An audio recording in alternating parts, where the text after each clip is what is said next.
Being crowned the strongest is an honor. It means you're the absolute best in your entire universe, and in the case of Pokemon, it's no different. With so many trainers trying to be the best like no one ever was, there has to be a trainer that stands above the rest. So I've gathered a few serious candidates, and we're going to be looking through their lore, the many ups and downs throughout their journeys, and their final team to figure out who deserves to be a Pokemon Master. Starting off with one of the more popular choices in the entire series, Pokemon Trainer Red. Red is a 10-year-old boy from Palatown, and his goal is to catch every single Pokemon in existence. So, like any good Pokemon trainer, it's time for Red to pick his starter Pokemon, and Red ends up choosing Charmander. Or was it Pikachu? Or maybe Poliwrath? This is where things get confusing. You see, Red is probably the most difficult trainer to pinpoint how strong he actually is just because of how many different variations there are. But I've managed to narrow it down to the versions of Red I believe to be the strongest between his Adventure Red manga version, the Pokemon Heart Gold and Soul Silver version of Red, and the Pokemon Origins anime version of Red. The manga version of Red seems to be the most interesting version since he actually picks Poliwhirl as his starter Pokemon. This version of the Pokemon world is a lot more dangerous than we're used to, with Pokemon blowing up entire cities or even cutting each other in half and literal zombies in this series. It's a major change of pace from what we're used to, but Red's final team in the manga ends up being Poliwrath, Venusaur, Gyarados, Pikachu, Snorlax, and Aerodactyl. Now, inherently this isn't a bad team, it's actually pretty good, but compared to the other versions of Red that are just so much greater, this one just doesn't hold a candle, so I can't use them as the strongest version of Red. Now that just leaves the anime version of Red and the game version of Red, and their stories are pretty identical.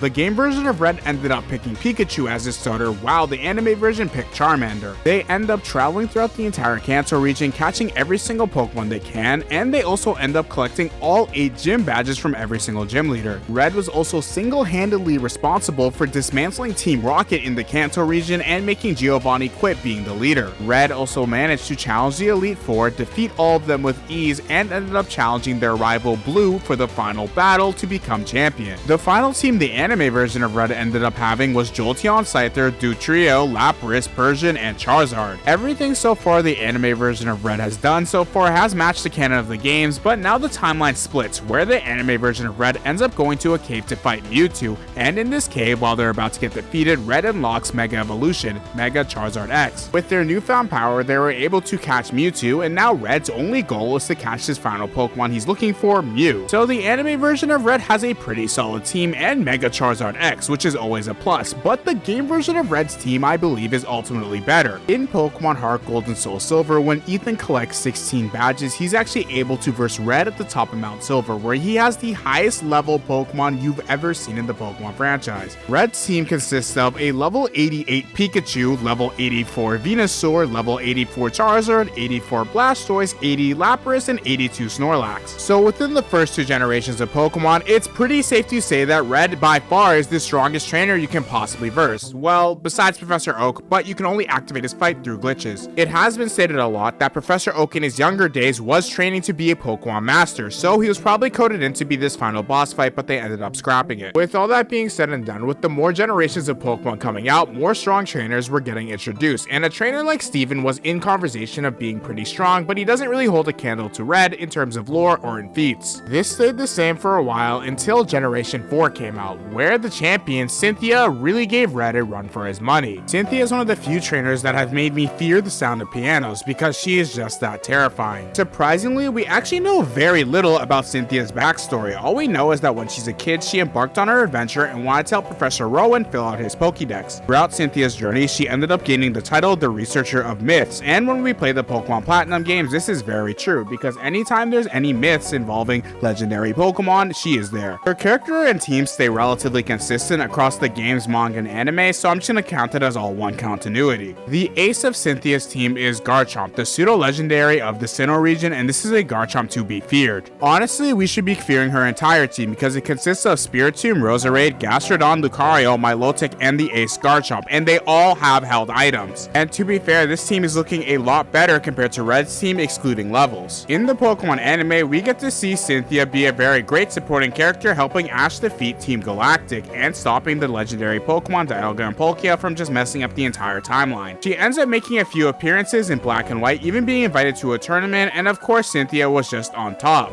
Because of Cynthia's world-renowned status, she got invited to the Masters 8, which is a tournament where the top 8 trainers that are in the Pokemon anime gather around to fight to figure out who's the strongest trainer. But before we can even talk about the Masters 8, I gotta talk about 2 more trainers who I believe are also candidates for being the strongest trainer, with one of them being none other than the world-renowned Leon. Leon is a Pokemon trainer that is just a beast. He started his Pokemon journey at the age of 10 and picked Charizard as his starter, and ever since then he went undefeated, being able to defeat every single gym leader and completely blew through the Galar League, becoming champion and staying undefeated. He has literally never lost. Leon's master is a person known as Mustard. He was the fighting type gym leader for over 18 years, and Mustard was even the champion of the Galar region. In his later years, he ended up opening up a dojo, and Leon was one of his top students. This does also bring up the argument that Mustard could be considered one of the strongest Pokemon trainers ever, but considering the fact that Leon is now the champion, either Leon had to defeat Mustard or Mustard stepped down to train him, and the student is normally always stronger than the master. Throughout all versions of Leon, there is still one main canon event that links them all together, and that's known as the Darkest Day. 20,000 years ago, a meteor hit Earth, landing in the Galar region, which had the Pokemon known as Eternatus, and this Pokemon was the source of all Dynamax energy. Then, 3,000 years ago, from the main story, this Pokemon created what was known as the Darkest Day, corrupting the sky, making it black and absorbing all the energy around him. This was fully about to corrupt the Earth, but then the 2 legendary dogs, Zacian and Zamazenta, put a stop to it. Fast forwarding to the present day, Leon is in a battle against a trainer that is challenging his position for champion, and the battle's getting pretty close, but then the Darkest Day happens again. Leon ends up teaming up with the person who he's versing, which is either you, the player, the protagonist in the Pokemon manga, or Ash and Go in the anime. Leon alone wasn't enough to stop the Darkest Day. He actually ends up getting knocked out and relying on Zacian, Zamazenta, and the player to eventually all team up and catch Eternus. In the main series Pokemon anime, the same thing happens too, where Leon wasn't enough to catch Eternus and Ash and Go had to finish the job. Though overall, Leon does have some amazing feats up until this point, not losing a single Pokemon battle, but it doesn't mean he's undefeated in every single aspect of life. Leon's main on-hand team would end up being Charizard, Dragapult,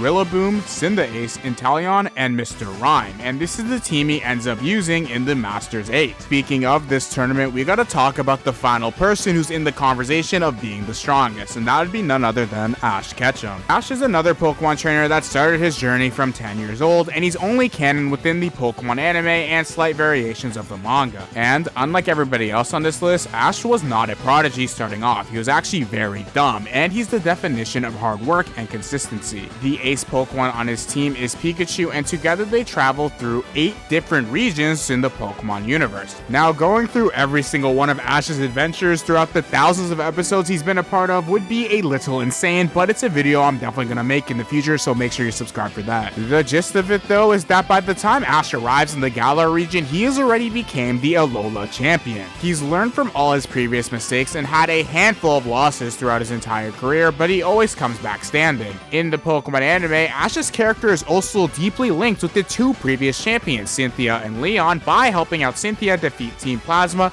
and helping Leon defeat the Darkest Day. Throughout all this and Ash's countless journeys and helping out hundreds of people, he was also able to score an invite to the Masters 8. The team Ash ends up bringing to this tournament, which I'll classify as his strongest since why would he use his best team, is Pikachu, Dragonite, Gengar, Lucario, Galarian, Farfetch, and Dracovish. For a trainer like Ash, this tournament is very important since he'll be versing 7 other reputable trainers that are all seen as amazing in their own right. This tournament also helps me in finding out who the strongest is, since there'll be an in-universe answer to scale some of their strength. Now, I'm also pretty sure if Red was canon to the Pokemon anime, he would definitely score a ticket to the Masters 8 tournament, but since he's not canon, we just can't include him in this. The 8 trainers the anime deemed to be some of the strongest were Ash, Leon, Cynthia, Diantha, Steven, Iris, Lance, and Alon. A lot of them being Dragon-type masters, and they all went head-to-head, with Ash having his first match in the Masters 8 tournament against Steven. And to be honest, Ash made pretty quick work of this, being able to defeat Steven, and Cynthia versed Iris, and even though Iris did show a lot of skill and heart, in the end Cynthia also came out on top. Leon also did his match against Alon, and he made pretty quick work of Alon too.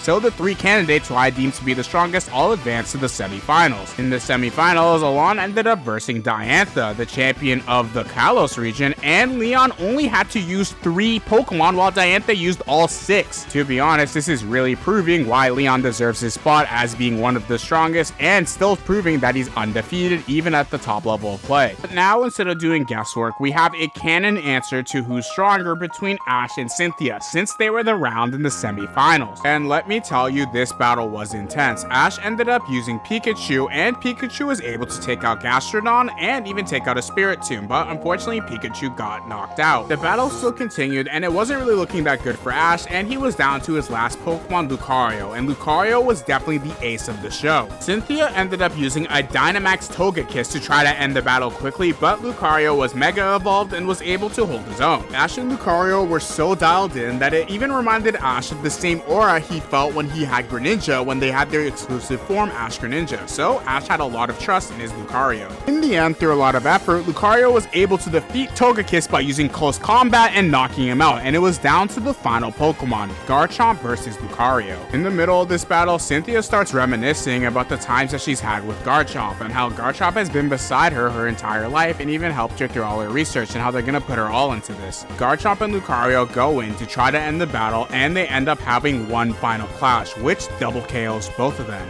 until Lucario actually stands up. Because of Lucario's determination, they were able to advance, beating Cynthia and going on to the finals to fight Leon. Cynthia wasn't even mad about this and said that she isn't going to retire from being a Pokemon champion anytime soon, and she just has to get stronger. So because of all this, it's pretty safe to assume that Ash and Leon are stronger trainers than Cynthia, but this now takes us to the finals of Ash versus Leon. In this battle, everything was on the line to determine who was the strongest trainer, and Ash and Leon definitely gave it their all, but the main highlight of this fight was their final match between Pikachu and Charizard. Now, besides this fight having some of the best animation we've seen in the Pokemon franchise, it also shows Ash's growth up until this point, being able to even hang with Leon. Pikachu went in for a fierce quick attack, and him and Charizard were trading blows. Charizard used Ancient Power, bringing Pikachu way up into the sky, but Pikachu went in and hit Charizard with an Iron Tail. But Charizard was pretty evasive and used his signature move Fire Blast, hitting Pikachu with it head on, and it seemed like the battle was over. When the smoke cleared, Pikachu fell onto the ground, and he whited out. But when Pikachu whited out, he ended up seeing all the Pokemon that he's traveled with throughout his entire journey, giving him strength and encouraging him, and this gave Pikachu a major boost in power, charging him up to do one final attack against Leon's Charizard. They ended up headbutting head to head, and you could tell that they pushed each other to the absolute limit. This was the pinnacle of Pokemon battles, but in the end, when they both backed off, Pikachu was left standing and Leon's Charizard knocked out. Ash ended up winning the Masters 8 and giving Leon his first defeat. And with that, I would feel pretty comfortable putting Ash over Leon in terms of strength, even though Ash had a bit of plot armor. Knowing all that, we can answer who is the strongest Pokemon trainer. In terms of strictly game lore, I would still consider Leon the strongest and even over Red. Leon has a lot more feats compared to Red, and since Ash doesn't exist in the Pokemon games, the only defeat Leon really has is against you, the player. But overall, across all mediums of anime, for a main protagonist, I would consider Ash the strongest. We've really seen him grow from a little kid from Palatown to being a 2-time champion in the Pokemon universe. And you guys heavily seem to agree with this, since I went ahead and asked you guys, and 66% of you guys believe Ash is the strongest Pokemon trainer. So overall, if I had to rank every single one of these trainers, I would put Red in 4th place, Cynthia in 3rd, Leon in 2nd, and Ash in 1st. So with all that being said, please make sure to check out Pokedoku. It's a super cool website where you can play Sudoku Pokemon, and I even got to make one myself. And you can even try to find some Pokemon in this video and put them in the puzzle. Who do you think is the strongest Pokemon trainer? Let me know in the comments, and there's 2 videos on your screen right now, so if you want to hear me yap more about Pokemon, just click any one of them, and I'll see you all next time.